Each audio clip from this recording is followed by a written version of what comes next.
Hello，你哋好嚇。咁啊，就今日咧1月21號星期三。琴晚咧就美股咧就呢個復翻市啦。咁啊跌咗870點嘅。咁啊，Nasdaq 咧跌咗561，就 S&P 咧標普咧跌咗143嘅。咁啊，今朝咧場外咧就好翻啲，道瓊斯就升翻91，Nasdaq 升67，標普啊升翻18點啊。咁啊，主要都係歐美貿易戰升級啦，有機會嚇。咁啊，美國咧就特朗普就話咧宣布對法國嘅葡萄酒咧就係加收咧就係200%嘅關稅啦，包括香檳都係。咁日債咧就被拋售嘅，咁啊美債長債、美國長債都係被拋售啊。咁啊，德國股市咧跌咗1%，法國同埋英國咧就跌咗0.6%嘅啊。美匯咧就落到去98.31，十年債息咧就升到上4厘9啊！咁啊，鎊咧就微升少少啦，10.48啊！咁啊，人民幣咧就持平啦，1.12對港紙。日元都係持平。咁啊，澳元咧就係升翻去5.28，歐羅咧就升翻去9.14啊！北水咧就今日咧流入咗41億嘅差唔多啊！琴日咧就流入咗36億。咁啊，流入落去嘅對象咧，主要都係騰訊流入咗6億啦，咁就美團流入咗5億啦嚇，咁啊小米流入咗4億，咁流走嘅咧就係中芯流走咗7億啦，中移動流走咗6億，就普普馬特流翻入去3億啦，咁但係普普馬特咧就始終嗰個銷售情況唔理想啊，咁啊都係估計都係會差咗嘅，咁所以呢個估值唔應該企得咁高啊，咁所以大家要小心啲啊，唔好撈底啊。咁啊，我睇下啲圖啊。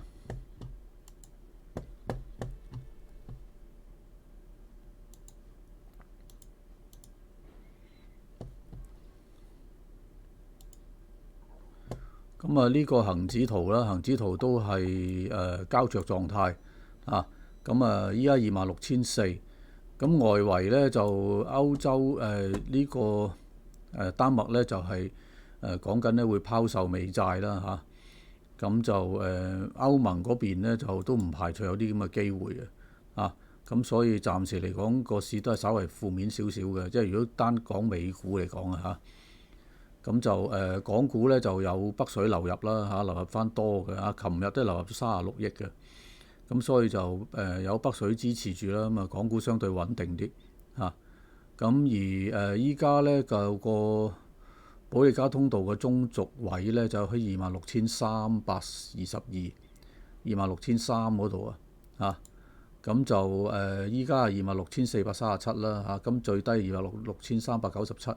都係挨近翻呢個中軸位啦，即係20天平均線啦嚇。咁我第二條平均線咧喺26,100。咁整體嚟講呢個市都係喺有機會再試翻落26,000點呢啲位置啦嚇。咁至於會唔會再低啲呢？就再兩睇啦啊，好難講。咁如果睇翻啲RSI 啊、Stochastic 啊呢啲呢，全部都係嗰個上升軌跡又穿咗落嚟嘅。咁MACD 咧就係快線啊開始掂到慢線，紅柱有啲縮到去差唔多近翻0㗎啦咁所以呢種跡象都話俾你聽，個市要再回啲嘅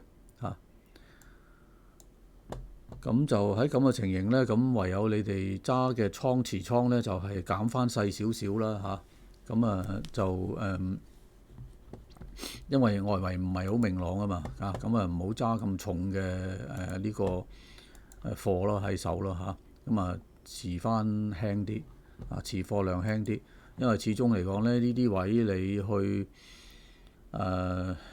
已經有少少7500啦，再加碼就唔係好，又唔係好啱位26,400咧就唔上唔落咁又無謂啦唔係好啱位，咁就已經平咗啲嘅話咧，又冇需要再平啦7500係咪？咁貨嚟講咧就唔好揸咁重咯咁都係啲最好嘅貨咧就係其實一路都係講過啲半新股啦咁啊100咧今日咧就係 Minimax 升翻18蚊嘅嚇，去翻408蚊，最高422.8嘅啊。咁啊雖然咧佢165蚊上市啦嚇，咁但係以一個大模型嘅數據嚟講咧，即係佢嘅海螺2咧啊，咁就嗰個銷售情況好理想啦嚇。咁喺呢個 AI 生成嗰度咧就做出個成績嘅啊。咁當然啦，我哋都要睇下後續佢個發展繼續係點樣啦嚇。咁但係咧就以國際版嚟講咧，佢就有一定嘅嗰個吸引力喺度啦啊。咁繼續揸住啦，如果有貨嘅啊，冇貨嘅朋友咧就都係嗰句啦啊。咁之前我講過啦，挨近翻370零蚊，其實早2日係見過嘅啊。咁琴日見過最低371蚊嘅啊，前日就375.4咁，所以咧就其實就都係以翻嗰啲位為目標區啦。如果買入嘅話，沽出嘅話咧就近期咧就上過去350蚊有阻力嚇。咁以翻350蚊做個目標位咯。以翻400挨近翻440到450嗰啲位啦嚇，就係有阻力嘅嚇。咁所以去到嗰啲位你可以減持啦嚇。咁350到370咧就好大支持啊。咁就另外咧就我一路講緊嘅俄安機器人啦嚇，今日升咗10%嘅。咁所以咧佢係唯一一隻咧上市咧就係舊年全年係賺錢嘅啊。咁佢雖然係73.8上市，依家咧就125蚊嚇。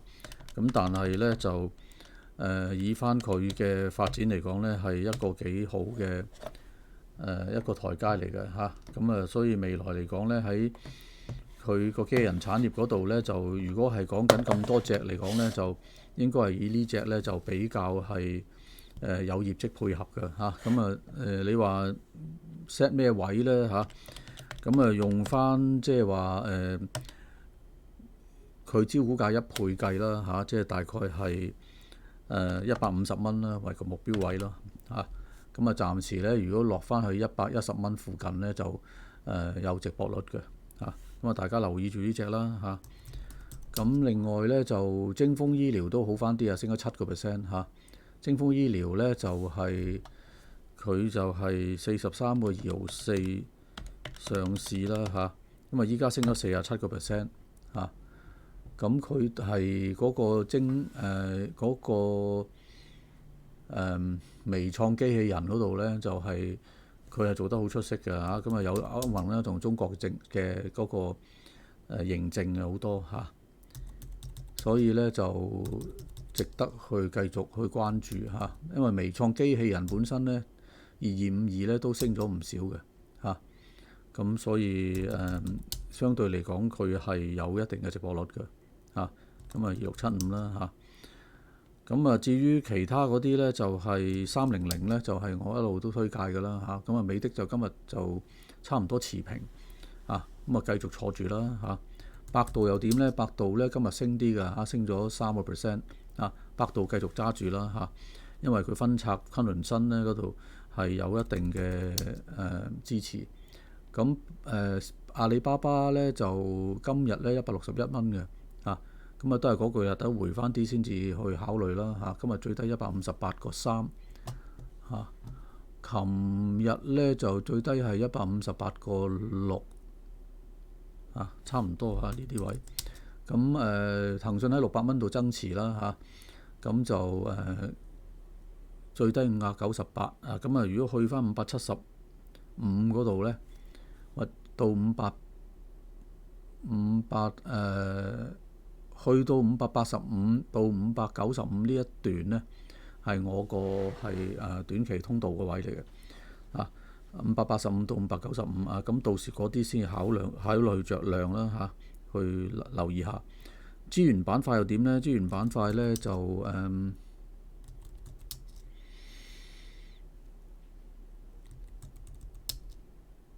紫金呢就升咗1蚊嘅啊。江銅就跌6毫子。中國大野金屬咧升咗4.5% 啊。咁呢啲銅嘅相關股份都係睇好嘅嚇。咁而裏邊咁多隻咧都係大嘢金屬會比較好啲啊。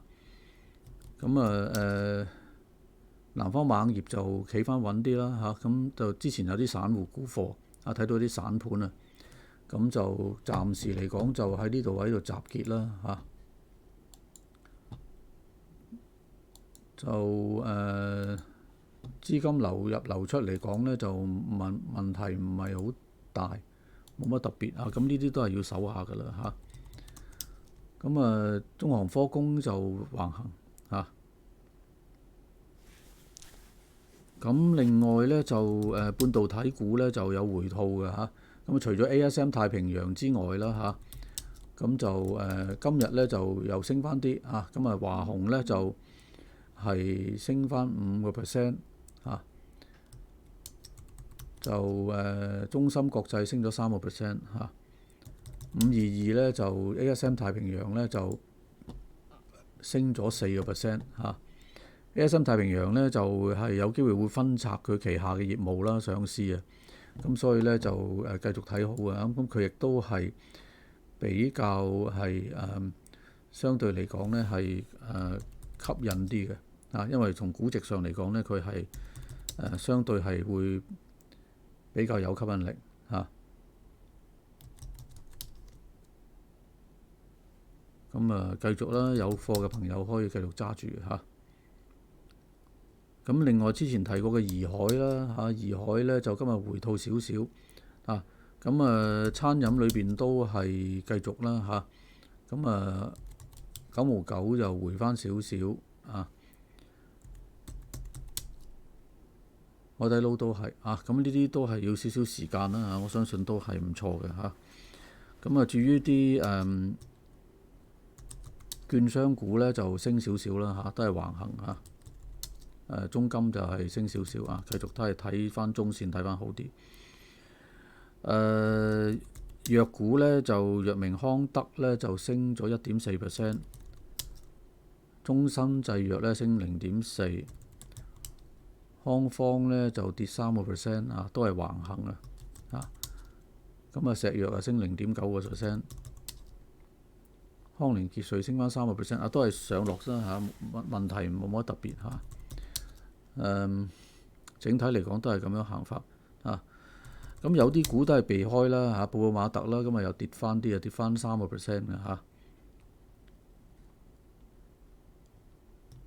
汽車股都係唔得住嘅嚇。咁雖然比亞迪上翻少少啊嚇。至於啲本地地產都係強嘅嚇，咁升少少啦。港鐵之前提過啦，今日升1.5%啊。港鐵都係繼續持續做好啲啊。咁有貨朋友揸住啦，冇貨都可以考慮嘅，呢隻都係唔錯嘅啊。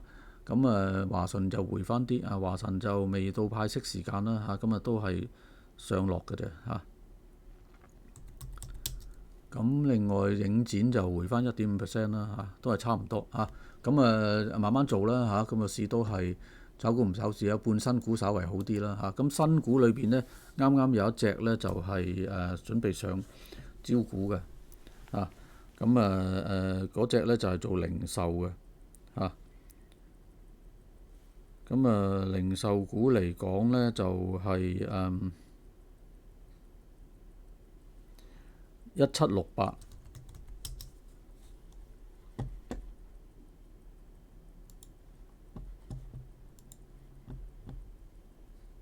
1768呢就係明明很忙啊。明明很忙呢就係連鎖，係湖南嘅連鎖銷售做小食嘅啊，小吃嘅。咁呢隻嚟講呢，就都有一定嘅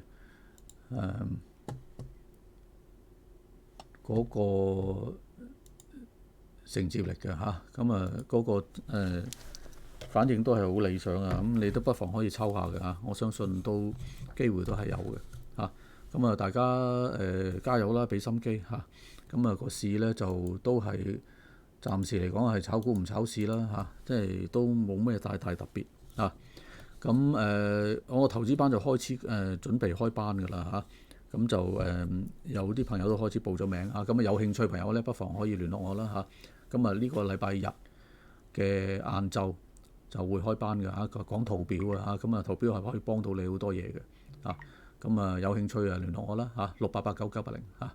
咁啊記得撳 like 撳一次好啦，多一次無效嘅嚇。咁啊喜歡嘅頻道嘅朋友咧，就介紹多啲朋友圈啦，叫做訂閱啊。